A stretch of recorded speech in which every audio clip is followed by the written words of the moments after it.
Hello, hi. I was supposed to go live with Lisa, and I still am. Very quickly, I just have to react to this because I think I'm dying, or I'm dead, or something terrible has happened to me. Because Doug Walker has released a Sleepaway Camp video, a nostalgia critic Sleepaway Camp video. This is something that was never meant to cross over. These are two things that are meant to be deeply separate. These are like the two core parts of my being. This shouldn't oh wait, it's one of his favorite movies.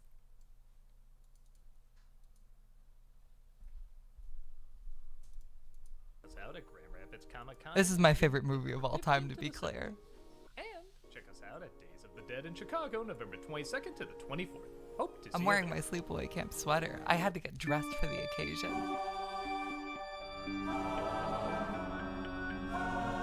Who can make the sun die?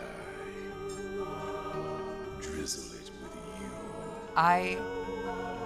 Cover it with blood. I don't do reactions, but I need to be here for this. This is a new episode. This was uploaded today. 17 minutes ago. Candyman. The Candyman. Happy nostalgia lean. Is this lore? Is this an intro that's in every video? The Candyman can. That's fake blood Doug Walker. Hello, I'm the nostalgia critic guy. Remember? So you don't have to. So I have a bit of a confession. I'm not a big slasher film guy. I like them fine, but they're not really something I'm passionate about. Even the classics like Friday the 13th, Nightmare on Elm Street, Halloween. I respect them and what they've done for the genre, but I think I was so used to the idea of what a slasher film was growing up that they usually gave me just what I was expecting. However, a slasher film that gives me something new I wasn't expecting, I love didn't the know hell he just out of. filmed some in his room. I'm talking about your Texas Chainsaw Massacres, your Candymans, your Terrifiers. Even the one you could argue starred them all, Black Christmas, is still the incredibly pre-stream unique. song, that cover of Astronauts But by one of my Power bonkers P that all-time played. favorites has to be this little masterpiece. What?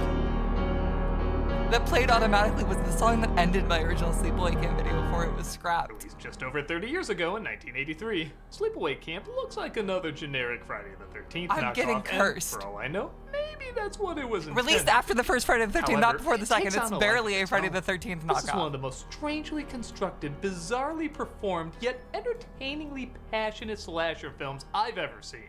It's a movie I've heard people either love or hate, and it's very easy to understand both. If you're a fan of the slasher genre and all its tropes, you love it great. If you're not, you're probably not gonna get into it. But if you're a passing fan like me, you still love it. It's such a fun film to show friends, laugh It's at such the a weird fun moments, film admire to the show creative friends. kills, and still get wrapped up in the genuine sincerity or moral bankruptcy of the characters. He's The right. same way people on Halloween put on Freddy Krueger or Jason Voorhees and have a ball with all their tropes. This is the slasher movie I find myself slowly making a tradition of watching this time of year. There is a chance that me and Doug Walker have watched Sleepaway Camp the same amount of times. I have watched it 6 or 7 times. I own a Judy shirt. It's bad. It was from Redbubble. It's poorly printed. I have made a trend of showing my friends Sleepaway Camp to gauge their reactions, to see what they think about the ending and its gory kills. This is my dad. It's non-stop entertainment, and we're gonna analyze why. We're So gonna let's analyze get why. in touch with our He finished feminine his Sleepaway and Camp masculine video. What the fuck sides. happened with Let's mine? take a look at Sleepaway Camp. It opens on a lake where a family is taking it easy on a boat while some teens are water skiing. And right off the bat, they make it clear what kind of performances you're gonna get from this flick. Don't be such a stiff. I know how to drive these things. My old man's got one twice as big. Yeah, and is your old man gonna give me a job when I get fired? If you're saying, boy, I don't like how everyone's talking very Napoleon Dynamite-y, you are gonna hate this movie. The family tips over, though, with the speedboat heading their way.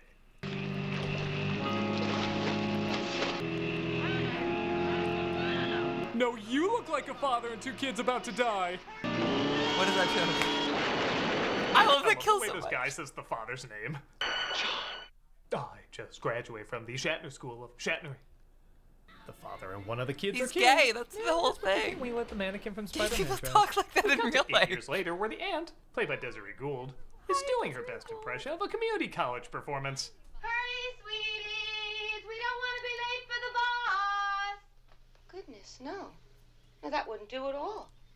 Everyone in the audience is like, is that the killer? Because it'd be really weird if not. Angela, played by Felicia Rose, is the only survivor of the boat accident and is forced to live with her cousin Ricky, played by Jonathan Tiersten, and Aunt Martha, which isn't easy when your aunt is this weird an aunt. Here they are, all filled out and signed by yours truly. Wasn't that nice of me? She's like a store mannequin who just came to life. I love how if you do a Google search of this character, all that pops up are images of her pondering or going, She's phenomenal. Any chips? Why, of course. I believe there's a whole bag. Why, I'm almost sure of it. Half the people talk like that bellhop from Rookie of the Year. We can't go to camp without our physicals. Oh, no, I'm afraid that they wouldn't approve of that at all. Even though they know that I am a doctor. I could do an entire episode just dedicated to how she says her line. She is a marvel. They're sent off to Camp Arawak. So The shorts are getting even shorter for some of the co-workers. Makes your mouth water, don't it? They're too young to even understand what's on your mind. There ain't no such thing as being too young. Close. The correct answer was, Jesus Christ, I'm calling the cops. Angela is shy, but Ricky tries to pick up where he left off with an old flame named Judy. Ricky, I don't have time for your nonsense right now. Well, excuse me, Princess. bitch. Dude, I could have been saying that the whole time. Let me tell you what $5 means to my campaign. $5 allows us to contact thousands of voters in critical swing states. $5 keeps ads like these running through election day all the way through. If enough people chip in, $5 Of course, will lead they us to Trump ad on victory. that So Sleepaway only if you can afford. When one of the counselors notices Angela isn't eating or talking, he takes her in the bag to see if he can find her something she likes. Now realizing the cook is finding something he likes. I bet we can find something interesting in the walk-in. You never know what you can find in there. You're a little old for my taste, but I'll make do. Surprisingly, this doesn't go well. I think I got something you're gonna like real good. This scene's disturbing enough, but did they really have to get their supplies from ironic groceries? Hey, what are you doing? Ricky, though, ends up saving her just in time. Next one up. They still don't understand what's on your mind. Okay, even I'm weirded out you're not bothered by this. A hearty meal comeuppance is cooked up, though, as he's pushed into the boiling hot water. I love how he literally can't say who pushed him in because he's too busy screaming in pain. So was it a coworker? One of the kids? Counselor? Yeah, we'll just say it was a Canadian PSA. The owner of the camp, named Mel, played by Mike Kellen, keeps what happened to the chef under wraps as the campers go about their day wondering how many counselors are wearing bibs as shirts. I mean, good lord, everybody looks like they're training for the Ken song in the Barbie movie. I love that that's how he's allowed to call people gay. Maybe the girls He can't just say they look like fruits. No, one He of has them to might have say a they look slight like Ken. Later on, one of the boys named Paul tries talking to Angela and manages to get through to her. We locked down Weinstein out of the cabin with no clothes on. Boy, we get it for that one. Honestly, despite her saying very little, Rose does get across a lot of emotion with just the tiniest of reactions. Even when actors are scenery chewing like crazy, she somehow still manages to be the most interesting. Good night. Good night. One of the boys takes one of the girls on a canoe and he tips it over because somehow in a boy's mind that equals getting laid. What the hell are you doing here? I bet the rest of the boys will be interested in seeing you. Yeah, keep it vague. It could be anybody, even though it really could, and we all have a pretty strong... Yeah, we know who it is. That is the fun of the movie, though. Even if you figure out who the killer is, that's only one part of the reveal. And honestly, it's not even the biggest part. I know what I said.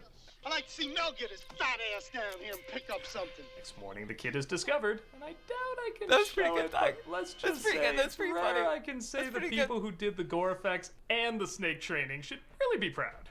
I was just thinking. I remember that boy being a pretty damn good I, swimmer. They, of course, see this as Like, another Angela being the unfortunate protagonist of the accident, film, but at least Angela is getting closer still with being Paul. the killer is like part of the real fun of Sleepaway Camp. It's seeing the way that it like Kiss was scored like a Victorian porno. is able This to special argue that by her Joe kills are Hanko. interesting and justified and through her perspective until it like Doesn't react switches that well away to the from her kiss, at the but very, two of them very still end. continue to get close despite Judy and Like her you never friends break not approving. perspective from Angela, and I really, really love that about Sleepaway Here Camp. comes the Wicked Witch of the West. I think I'm gonna go back into the water. And they say chivalry is dead. Uh-oh, here comes a threat. Bye!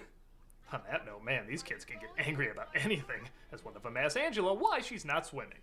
God damn it! Answer me, Angela! Answer me! God damn it! Good lord, people play Russian roulette with less stress than her. My sister, my daughter, my sister, my daughter, my brother. What? Ah, girl problems and boy problems. Girls trying to figure out their stress and insecurities without mentally scarring themselves. Boys, hey, let's see if we can throw water balloons on the roof. That's right. One of them throws a water balloon at Angela, resulting in Ricky going full Carmen on them. Bastards are gonna pay for this! I'll kick your freaking asses over this goddamn camp, you pussies! The boy who threw the balloon, though, gets the Wicker Man treatment. Hey, get that thing out of here! Come on, get it out! Oh no, bathroom stall doors famously don't have openings at the bottom. I love this effect so much. God, this isn't the 2010s or the B-movie jokes would be through the roof. But the Wicker Man joke I made, that's totally okay. Are we getting a second ad? Hey folks, I'm gonna be playing Epic Mickey every Friday on Twitch. I've never played this game before, so I'm really looking forward to it. We also have content 5 days a week. Hope to see you there. Also, everybody says they never get notified about our latest video, so be sure to subscribe and hit that notification bell to get all the latest updates. Mel finally has to acknowledge, maybe these aren't all accidents. That's all there is to it. Finished. Wiped out. How many are left? Don't forget to I love like, he asked comment, that and less subscribe like how for many more kids epic weren't taken back home gameplay. and more like how many kids are still alive. Oh no, Angela might get killed. Oh, it's Paul. What a good fake out that was. I thought you were the killer. Don't tell me you believe all that baloney. Somebody was playing a joke and it got out of hand. 3 times. While they make out, Angela has a flashback to being younger and watching her father with the man we saw in the beginning. I have to admit, for kind of a point-and-shoot slasher, I really do like the unique way they show the flashbacks in this. The visual storytelling gets across a few ideas of what this scene could be about, especially when you learn more about her, but at the same time, there's still a little wiggle room for interpretation. Like Angela herself, a lot has gone across with very little talking. No! She ends up pushing Paul away, and the following day, while playing Capture the Flag, Angela sees him kissing Judy. Angela! Hey! Where you Why going? does he like get the movie? Oh, she did. Later, though, he I'll tries to make reserve my things judgment, but I genuinely did not expect him to have this dog in him. I gotta go. better. Or he just leaves again. Yeah, not gonna lie, Angela, you can do better. What's the problem? Like, of course he's smart, My and he good knows a friend, lot of good Angela things. here doesn't feel like going in the water today. I do like most of the time she's being mocked, it's filmed as a wide overhead shot, like she's small and weak, but this time around it's a tight close-up. Like, this affected her differently than before, and there will be pain. Again, getting across a lot without having to talk too much. No! Stop it! They pick her up and throw her in the water, but Ricky is once again there to help her. You won't let them get away with this, that's for sure. Okay, so as I was alluding to before, that is the one thing that doesn't work at all, the fake outs. Like, let's say you still don't know who did it. I'm not against throwing in people it could be, even Mel thinks Ricky might be the killer, but look at the back of this kid's head. We know it's not him. They're trying so hard to make it look like any of these kids acting crazy could be the obvious choice, but the most obvious choice is still the most obvious choice. But hey, at least the romance is believable. Remember that dinner you promised me up at your place? Yeah. Even Mel as a character is like, really? The movie's giving this to me? Is there anyone in this film that doesn't have parent issues? Got me a date tonight. Oh, yeah? With who? It's a secret. I love this And song I'm so pretty much. sure extremely illegal. Hell, that should be the tagline for this place. She of course gets killed, and later Paula tries to make up for how he acted before. I think that is the transparent Redbubble version of that logo. That is a little bit different than the actual film logo. All 3 films have like t-shirts and stuff uploaded to Redbubble that have slightly different logos. I don't think because they couldn't recreate it, just because they wanted to keep it slightly distinct. And I think that's the Redbubble one, but it might be the original. I could be wrong. This place. She of course gets killed, and later Paula tries to make up for how he acted before. Don't they make a lovely couple? I'm I really sorry. hate that girl. She makes me want to walk away from you again. In fact, that's not a bad idea. Bye. Meet me at the waterfront after the social. She's talking to us? We're supposed to talk back like Dora the Explorer? Should I kill him with A, a knife, B, bees, or C, a knife covered in bees? There's no wrong answers, but there is a really right one. Meg? You in here? Mel discovers the latest victim, just waiting for someone to walk by to fall in front of, and he reacts to it less like he's seeing a dead body and more like someone stole his Johnny Walker Blue. Gotta stop him! Won't get away, Meg. Never get away from me again. That bottle cost a third of my paycheck, and I used that money for porn. Meanwhile, Judy's curling her hair as the killer comes in and... Okay, even trying to hide it now. Who is that? Oh, that next shot's a little better, but too late! Well, Well, whoever the killer is, Judy gets knocked out and killed with her hair curler. Meanwhile, Mel catches Ricky and tries beating him up like Donkey Kong. But the killer gets him too, and Angela meets up with Paul, saying she wants to go swimming, so they should take their clothes off. This leads to one of the biggest surprise endings of any slasher movie, and it's revealed in an amazing way. Is he just gonna play it? They reveal Angela's the killer, but you already knew that. It's also revealed she killed Paul, but you could put that together. However, here's something I'm willing to bet nobody put together. We cut to a flashback where Aunt Martha reveals she made a few changes after that boat accident. we already have a boy, so another one simply would not do, Please, Angela. I know you're going to like that name, Doug. won't you, Peter? I love watching people slowly put this together, and as soon as it hits them, we're instantly given one of the funniest but also scary as hell images to ever end a horror film.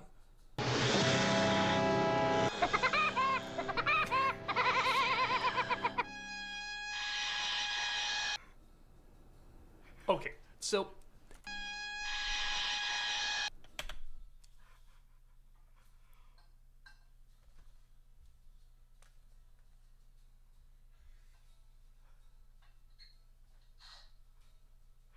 That's Doug's live girl penis reaction.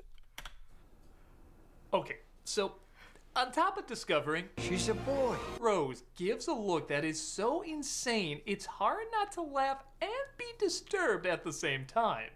And while this face is already perfectly unsettling, making a mask out of it to put on this dude playing her body double is literally the ingredients for nightmares.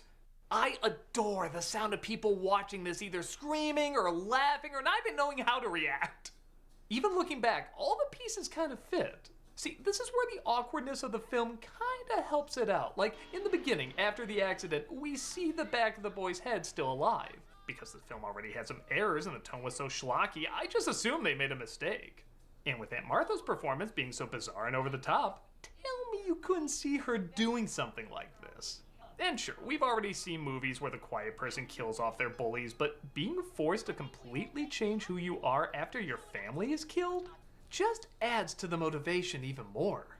And I think it emphasizes if you're not allowed to live your true identity like you're forced to be someone else, it's really gonna mess you up. Like, not necessarily make you a psychopath, but I don't know, having your family taken from you, forced to change your sex, bully. He hit the line in the exact way where it is plausibly deniable that he means either reading of the film. I gotta give it up for the woke critic. He kind of outplayed me. All the time, and you're living with this crazy ass aunt? Dude, it's like he watched the movie. This is fucking crazy. This film doesn't even need anything else, and neither do we. It just ends right there. With this actress most likely being asked to her dying day to recreate this face. But she seems to always do it graciously, and how cool is that? Literally, just a facial expression can bring people back to one of the greatest endings of any slasher film. Hell, any horror film. It's phenomenal. I love it. This movie's amazing. I completely get it not being everyone's thing. Some folks could get distracted by the odd performances and the typical slasher storyline that is until the end. But for me, it stays true to the tropes of a slasher film while adding a unique flair that is insanely its own. It is so entertaining, so fun, and I think just setting out to give whoever sees it a good time, which it certainly did for me. I don't think this movie was trying to do or say anything that groundbreaking, but just by being a one-of-a-kind bizarre fest, it's given us, in my opinion, one of the most unique slasher films ever made. I'm a nostalgia guy, remember? So you don't have to. Wasn't that nice of me, Why does he get it? This month for Cameos for Charity, we're doing the Michael J. Fox Foundation. I think most of you know what this... Like, I knew that he wasn't gonna be, like, evil and transphobic, but I genuinely did not expect him to really celebrate and respect the weird, campy rest of the movie. I feel like when anyone talks about Sleepaway Camp, they only talk about the ending, because it's like the most notable part of it for a lot of people. I love that first 99% as much as I do the ending. It is something that is so, like, fun and interesting and so, like, there's so many little things to it, like either performances that are a little overacted or just like line reads, or like the ways that shots are framed, which he even goes into with like how Angela is framed every time that she's like being bullied. There's a lot that you can dig into this film. It is like an open canvas to interpret whatever you want from it. I didn't get him to like, I kind of didn't expect him to like celebrate that stuff. Hearing that this is one of his favorite movies, a movie that he shows to people pretty frequently, is like really affirming. He kind of had swag. This video was better written than the one I was making. But like when I'm looking at the notes right now, and other than me talking about Frankenstein and Godzilla, we're kind of saying the same shit.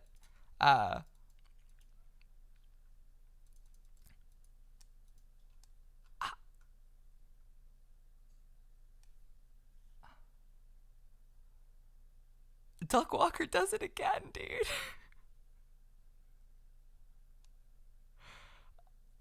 Like, there's a something very heightened about the reality in Sleepaway Camp I really love, where it especially when you're rewatching it and you know about Angela being the killer, it's very easy to justify it because it's fun and punchy, and it's like the heightened reality of film. Obviously, if a girl killed an entire summer camp, it'd be pretty bad in real life, but because like it's a fucking movie, it's very easy and fun to justify it and make it feel like it's the correct thing to do. It's a movie that's really fun to just like play around with. I think it's very interesting. He completely neglects to talk about the kids that die in the tent, because it's a death that really doesn't matter. It's like the only thing in the movie I think is kind of counter to the fun of the rest of the film.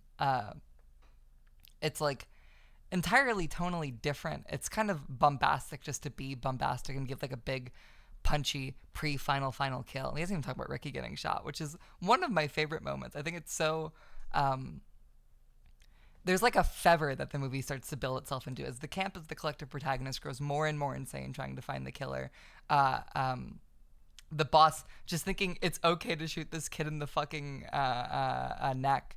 It's like, or try to kill this kid before getting shot in the neck, is so like there's this constant like building tension as everyone in the camp starts to circle the drain more and more and more and more and more and more and more that I really, really love. It's like a kind of watching this entire group unfurl the more and more they were mean to each other. It's a very interesting way to frame a movie. There's an essay in a history of pleasure and pain and cult horror, I think that's what that book is called, about Sleepaway Camp and like the collective protagonist, because Angela's obviously the focus, but like the rest of the camp is the protagonist. The camp itself, the visuals of the camp, the way Camp Arawak looks is like one of the key characters of the film, alongside everyone that inhabits it. And man, I didn't expect Doug Walker to like pick up on any of that. He's kind of awesome. He's kind of amazing.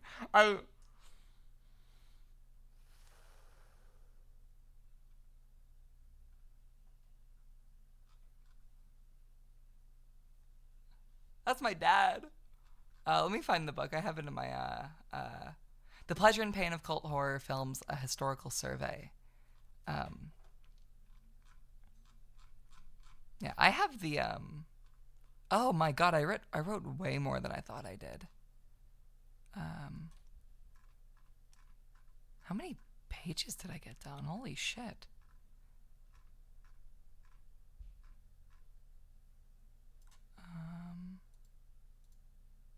Oh my god, like 4,000 words. Holy shit. That's my guy. I'm going insane. I'm gonna end stream. Watch Sleepaway Camp. It's the best movie. Don't watch Nostalgia Critic, but maybe go like this video. Honestly, I have to hand it to him. What do the comments say?